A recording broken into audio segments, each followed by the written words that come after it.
Indo British advanced pain clinic, నొప్పి మాయం, surgery దూరం. హాయ్ హలో అందరికీ నమస్కారం, వెల్కమ్ టు ఐడ్రీమ్ మీడియా. యాక్చువల్గా మనతో ఉన్న పర్సన్ ఏంటంటే ఆవిడ చాలా డౌన్ టు ఎర్త్. ఆవిడ సీరియల్లో చూస్తూ ఏమనుకుంటామంటే తిట్టుకుంటాం ఆవిడ కనబడితే కొడదామన్న రేంజ్లో ఉంటాం. కానీ బయట చూస్తే ఆవిడ చాలా కూల్గా టోటల్ డిఫరెంట్గా ఉంటారు అనమాట.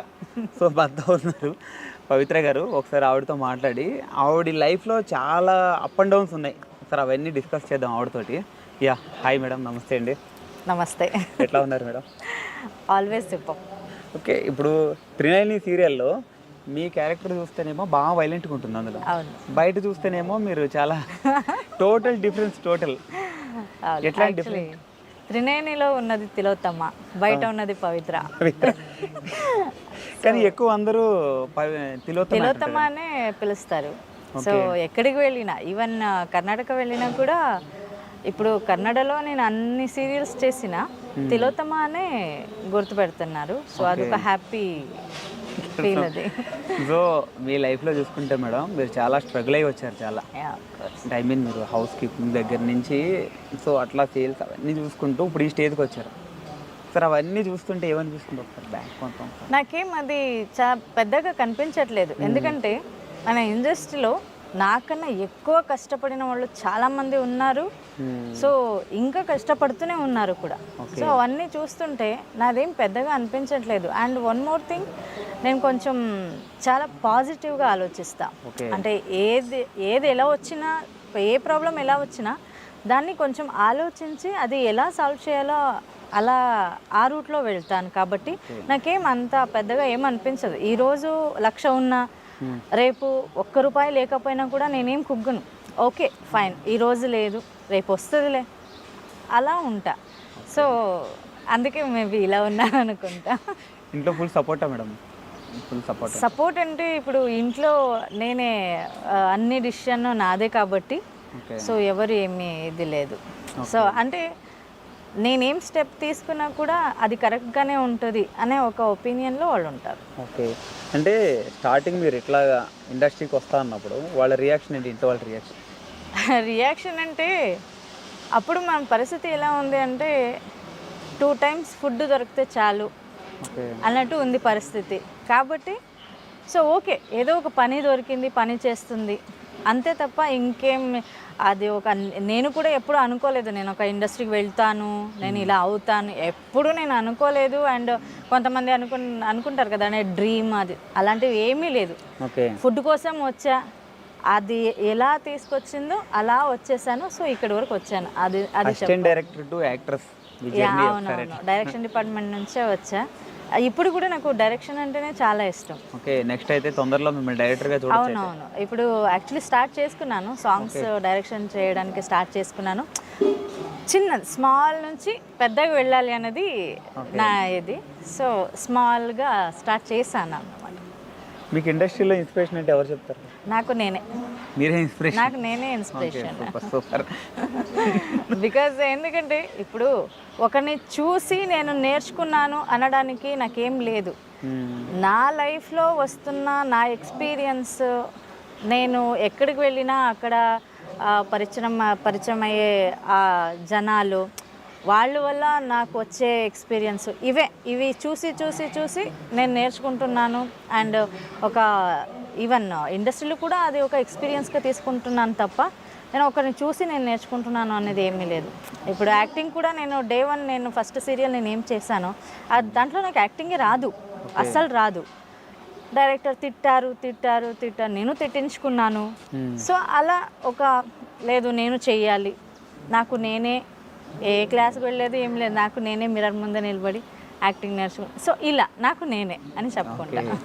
ఇప్పుడు మీరేమో షూట్కి ఇక్కడికి వచ్చి ఉంటున్నారు, పిల్లలిద్దరు ఇప్పుడు పెద్దవాళ్ళు అయ్యారు, వాళ్ళని వాళ్ళు చూసుకుంటారు. ఇప్పటి వరకు అమ్మ నాన్న చూసుకున్నారు, వాళ్ళ సపోర్ట్ ఉంది నాకు. సో ఇప్పుడు వాళ్ళని వాళ్ళే చూసుకుంటున్నారు. కాబట్టి నాకేం ఇప్పుడు వాళ్ళు చిన్నప్పటి నుంచి నాకేం అంత భారంగా ఫీల్ అవ్వలేదు, ఎందుకంటే నా అమ్మ నాన్న ఉన్నారు, వాళ్ళు చూసుకున్నారు. ఓకే, సో కాబట్టి ఇప్పుడు అంటే పిల్లలకి మీరు పడిన కష్టం అది తెలుసు కాబట్టి పిల్లలకి నేనంటే ఏంటి, అండ్ లైఫ్ అంటే ఏంటి అనేది నన్ను చూసి పిల్లలు నేర్చుకున్నారు. లైఫ్లో ఎలా ఉండాలి, ఎవరితో ఎలా ఉండాలి అనేది పిల్లలు నన్ను చూసి నేర్చుకున్నారు. ఇప్పుడు అంటే మీ మదర్ గారు అమ్మ అంటే అందరికీ ఒక ఇన్స్పిరేషన్, ఒక ఎమోషన్. అవునవును. సో మీ అమ్మగారి నుంచి మీరు ఏం నేర్చుకున్నారు పిల్లలకి? అమ్మ నాకు ధైర్యం ఇచ్చారు. అమ్మ అంటేనే నాకు ధైర్యం. ఎందుకంటే నేను బిఫోర్ ఒక ఇంటర్వ్యూలో చెప్పాను, నేను యాక్చువల్లీ సూసైడ్ అటెంప్ట్ కూడా నేను చేసుకున్నాను, నేను లైఫ్లో నేను ఫేస్ చేయలేను అని. అప్పుడు నాకు ధైర్యం చెప్పిందే మా అమ్మ. ఎందుకు ఉండాలి, ఎవరైనా కష్టం అని మీ దగ్గరికి వస్తే మీ చేతిలో ఎంత అవుతుందో అంత హెల్ప్ చేయండి, అది డబల్ మీకు రిటర్న్ వచ్చేస్తుంది, తిరిగి వస్తుంది. అది నేను పిల్లలకి నేర్పించింది అయితే ఇదే. వాళ్ళు ఫ్రీడమ్లో వాళ్ళు ఉంటారు, వాళ్ళు డిసిషన్ వాళ్ళే తీసుకుంటారు. అంటే ఆ డిసిషన్ కరెక్టా రాంగా అనేది నన్ను అడుగుతారు. అది కరెక్ట్ అంటే కరెక్ట్, రాంగ్ అంటే రాంగ్. సో పిల్లలకి ఫ్రీడమ్ ఇవ్వాలి, కానీ మొత్తం ఫ్రీడమ్ ఇవ్వడం కూడా తప్పే. కానీ ఎంతవరకు ఇవ్వాలో అంతవరకు ఇవ్వాలి. వాళ్ళని మీరు ఇలా ఉండాలి అని చెప్పడం వరకు అంతే. నేను అలా ఉంటానా లేదా అనేది వాళ్ళది. మీ లైఫ్ ఒకసారి వెనక్కి తిరిగి చూసుకుంటే మేడం, మీ లైఫ్లో మీకు ఏది ఈజీగా రాలేదు. అవును, అన్నీ మీరు కష్టపడే తెచ్చుకున్నారు అన్నీ. సో ఆ స్ట్రగుల్స్ అవి చూస్తుంటే చాలా ప్రౌడ్గా ఫీల్ అవుతాను నేను, చాలా. ఎందుకంటే ఏ సపోర్ట్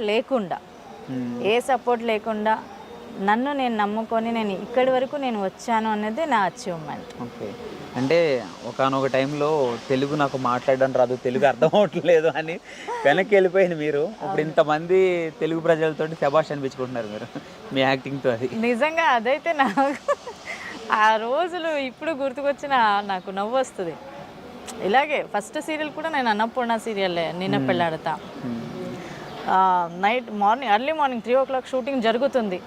నా వల్ల కాదు, నన్ను వదిలేయండు అని నేను. సో నిజంగా ఆ రోజుకి ఈ రోజుకి చాలా చాలా చేంజెస్ అయిపోయింది నాలో, చాలా చేంజెస్. ఇప్పుడు నేను తెలుగులోనే సాంగ్స్ చేస్తున్నా, తెలుగు మాట్లాడడం రాదని భయపడి తెలుగు రాస్తున్నా, తెలుగు చదువుతున్నా. అంటే అదొక ఛాలెంజ్గా నేను తీసుకున్నా. ఎందుకంటే ఆ రోజు ఒక 3-4 ఆర్టిస్టు నా ముందే మాట్లాడారు కాబట్టి, ఆ మాట నేను విన్నాను కాబట్టి, సో అప్పటి నుంచి నేను ఛాలెంజ్గా తీసుకున్నా. అది వితౌట్ ప్రాంప్టింగ్ కూడా నేను డైలాగ్ చెప్తాను. నేను చూస్తాను. నువ్వు ఒక సాంగ్ ఏమన్నా మా అభిమానుల గురించి, మీ అభిమానుల గురించి ఒక పాట ఏమన్నా పాడతారా? నేనా అభిమానులు అవుతారా ఏమని అనుకుంటే? లేదు పర్లేదు, పాడండి. అందరు మీలో ఉన్న ఈ టాలెంట్ కూడా జనాలకు తెలుస్తుంది. అయ్యో, టాలెంట్ అని ఏం లేదు. అప్పుడు అంటే ఒక టైంలో నాకు తెలుగు రాదు అని భయపడింది మీరు, ఇప్పుడు పాటలు కూడా పాడి స్టేజ్కి వచ్చారు. ఇప్పుడు అవును, ఒక ప్రౌడ్ మూమెంట్ కదా. నాకు అంతఃపురం సాంగ్ చాలా ఇష్టం, సౌందర్య నా ఫేవరెట్. Okay, super. సో అసలేం గుర్తుకు రాదు నా కళ్ళల ముందు నువ్వు ఉన్నగా, అసలేం తోచదు నాకు ఓ నిమిషం కూడా నిన్ను చూడక, నీలో ఉందే నా ప్రాణం అది నీకు తెలుసునా, పున్నా నేను నీ కోసం. Thank you. సూపర్. అంటే మామూలుగా పాడడం వేరా, ఫీల్ అవుతూ పాడడం వేరా. ఆర్టిస్ట్ కాబట్టి ఆ ఫీల్డ్లో ఒకరు ఉంటారు కాబట్టి. ఓకే. మీ లైఫ్లో ఒక మర్చిపోలేని బ్యాడ్ మూమెంట్ అంటే ఏం చెప్తారు? చాలా ఉన్నాయి అలాంటి మర్చిపోలేని. అంటే ఇప్పుడు కూడా గుర్తొస్తుంటే కొంచెం ఉలిక్కి పడతాం. సంథింగ్ మర్చిపోలేని బ్యాడ్ ఇన్సిడెంట్ ఉంది. అంటే నా పిల్లలు ఇంకా చిన్న పిల్లలు, నేను అప్పుడు గార్మెంట్స్, మీకు ఐడియా ఉంది అనుకుంటా, గార్మెంట్స్కి పని చేస్తున్నాను అనమాట, గార్మెంట్స్లో. అప్పుడు నేను పని ఫినిష్ చేసుకొని ఇంటికి వచ్చినప్పుడు, అప్పుడు ఫుడ్కి కూడా చాలా కష్టం. అమ్మ నాన్న 2 పిల్లలు, చిన్న పిల్లలు ఇంకా. సో వాళ్ళకి పక్కింట్లో పిల్లలు ఫ్రూట్స్ తింటున్నారు. అప్పుడు పిల్లలు అది చూస్తూ నిలబడ్డారు. అప్పుడు ఆ పిల్లలు అమ్మమ్మ ఉంటారు కదా, కొట్టేశారు నా పాపని.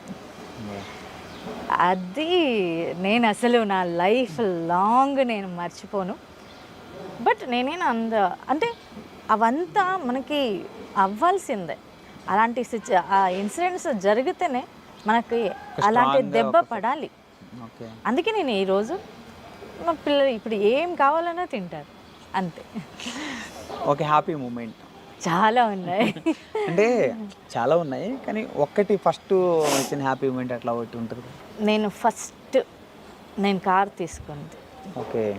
నేను కార్ ఆల్టో తీసుకున్న ఫస్ట్ కార్ నాది. ఆ రోజు నేను ఏదో ఒక అచీవ్మెంట్ నాది అన్నట్టు ఫీల్ అయ్యాను అంతే. అంటే ఏదైనా కొన్ని చాలా జనరేషన్లు అవుతుంటే మనకి తొందరగా సక్సెస్ అంటే ఫెయిల్ నుంచి తొందరగా సక్సెస్ రాలేము. మీరు రెండు అనుభవించినారు, రెండు అటు బాగా డౌన్ చూసారు, ఇప్పుడు ఒక స్టార్డమ్ అంటే స్టేజ్కి వచ్చాను. ఇంకా చూడాల్సింది చాలా ఉంది. ఫ్యూచర్లో సినిమాల్లోకి ఎప్పుడు రాదు? సినిమాలు చేయాలని చాలా ఉంది నాకు, కానీ సీరియల్ చేస్తున్న వాళ్ళకి డేట్స్ అనేది ప్రాబ్లం చాలా అయిపోతుంది. సో దీని మధ్య ఒక బుచ్చినాయుడు కండ్రిగా తూర్పు ఇది ఒక మూవీ చేశాను, మంచి క్యారెక్టర్ చేశాను. బట్ అప్పుడు ఒక హోప్ పెట్టుకున్నా ఆ క్యారెక్టర్ చేసినప్పుడు. సో తెలుగు ఇండస్ట్రీ నాకు ఒక సినిమా ఇండస్ట్రీ కూడా ఇది చేయొచ్చు అని, కానీ నా బ్యాడ్ లక్ ఏమో అనుకుంటా సినిమాలు ఏది రాలేదు. ఇక్కడే బాగా వస్తుంది కదా మీకు? బాగా వస్తుంది. అయ్యో నాకు నిజంగా త్రినయని అనేది నాకు ఒక గాడ్ గిఫ్ట్. అది అన్ని సీరియల్లో ఒకటి, ఒక సీరియల్ కొంచెం డిఫరెంట్ గ్రాఫిక్స్ అవి ఇప్పుడు కూడా ఇది 1000 క్రాస్ అయినా కూడా టాప్ 1లోనే ఉంది project. And Annapurna starting Annapurna, అవునవును, ఎక్కడి నుంచి వచ్చా అక్కడే ఉన్నాను. అండ్ ఇదొక బాండింగ్ ఎక్కువ ఉంది అన్నపూర్ణకి నాకు. అంటే అందరూ టెక్నీషియన్స్ కానీ ప్రొడక్షన్ కానీ అందరితో నేను ఫ్రెండ్లీగా ఉంటాను. నేను మీరు చూసారేమో, నేను అంత క్లోజ్గా హ్యాపీగా ఉంటాను కాబట్టి హ్యాపీ అంతే. ఓకే. మీ లైఫ్లో బిగ్ డ్రీమ్ అన్నది ఏం లేదు. ఏదైనా ఒక డ్రీమ్ మీ లైఫ్లో? మంచి డైరెక్షన్ చేయాలి అన్నది, డైరెక్టర్ అవ్వాలి అన్నది, డైరెక్టర్ పవిత్ర జరామ్ అనే పేరు నేను తెచ్చుకోవాలి అనేది ఒక ఆశ ఉంది.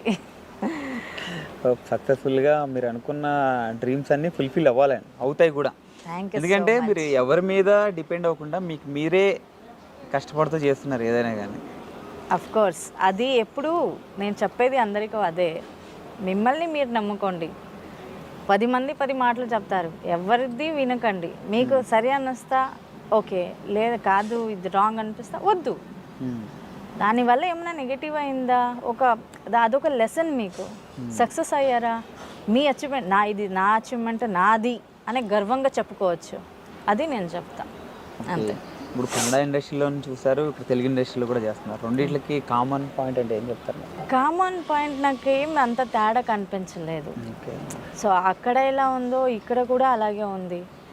అండ్ కన్నడ ఇండస్ట్రీ యాక్చువల్లీ చెప్పాలంటే మన తెలుగు ఇండస్ట్రీ కన్నడ ఆర్టిస్టులు చాలామంది ఉన్నారు. సో అందరికీ అన్నం పెడుతుంది Telugu industry. So Kannada industry మమ్మల్ని పెంచింది కన్నడ ఇండస్ట్రీ. మన టాలెంట్ని బయటకి తీసుకొచ్చింది కన్నడ ఇండస్ట్రీ. సో అది తీసుకొచ్చి అన్నం పెడుతున్నది తెలుగు ఇండస్ట్రీ. సో రెండిటికి నీకు చాలా రెస్పెక్ట్ ఉంది. Super madam, super. Thank you so much madam. Thank you for giving interview madam. Okay, thank you.